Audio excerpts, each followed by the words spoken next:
chào quý vị. Quý vị đang theo dõi bản tin thị trường thủy sản của Vasep. Thưa quý vị, tháng 8 năm 2023, xuất khẩu thủy sản sang nhiều thị trường đều đạt mức đỉnh kể từ đầu năm. Kết quả đó là tín hiệu cho thấy thủy sản xuất khẩu đang trở lại đường đua và sẽ dần tăng tốc trong những tháng cuối năm. Lần đầu tiên tăng trưởng dương sau 11 tháng sụt giảm liên tiếp. Mỹ đã lấy lại vị thế số 1 với 165 triệu đô la kim ngạch nhập khẩu thủy sản Việt Nam trong tháng 8, tăng gần 4% so với cùng kỳ năm 2022. Dù xuất khẩu cá tra vẫn thấp hơn 24%, nhưng xuất khẩu tất cả các sản phẩm chủ lực khác sang Mỹ đều hồi phục trong tháng qua. Trong đó, tôm tăng 11%, cá ngừ tăng 2%, cá biển khác tăng 12%, cua ghẹ, mực bạch tuộc, nhuyễn thể có vỏ đều tăng từ 24 đến 56% so với cùng kỳ năm ngoái. Đang hồi phục chậm, nhưng thị trường Mỹ vẫn có xu hướng tốt hơn đối với lại tiêu thụ thủy sản đông lạnh. Trong khi giá bán lẻ thủy sản tươi sống tại Mỹ tiếp tục giảm, thì giá bán thủy sản đông lạnh đang tăng nhẹ 0,5%. Tới tháng 8 năm 2023, lượng người tiêu dùng Mỹ ăn uống bên ngoài đã cao hơn trước, cũng là dấu hiệu tích cực về xu hướng tiêu thụ trong những tháng tới. Tới hết tháng 8 năm 2023, xuất khẩu thủy sản sang Mỹ đã chạm mốc 1 tỷ đô la. Dự báo cả năm 2023, thị trường này sẽ đóng góp 1,7 tỷ đô la doanh số xuất khẩu cho thủy sản Việt Nam, ít hơn 23% so với năm 2022.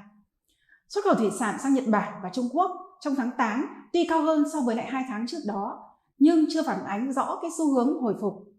Tuy nhiên, vụ việc Nhật Bản xả nước thải hạt nhân ít nhiều đang làm xáo trộn thương mại thủy sản của nước này với lại các thị trường như Trung Quốc và các thị trường khác. Tác động tới thời điểm tháng 8 chưa thể hiện rõ ràng, nhưng có thể việc này sẽ làm giảm nhập khẩu thủy sản Nhật Bản vào Trung Quốc, Hàn Quốc và một số nước khác. Nhật Bản xuất khẩu sang Trung Quốc chủ yếu là các sản phẩm nhuyễn thể như sò, điệp, hàu, mực bạch tuộc, cá minh thái, cá hồi, cá tuyết, tôm nước lạnh, v.v. cho cả mục đích tiêu thụ nội địa và chế biến xuất khẩu của Trung Quốc. Diễn biến này có thể giúp thủy sản Việt Nam có thêm thị phần tại một số thị trường trong thời gian tới.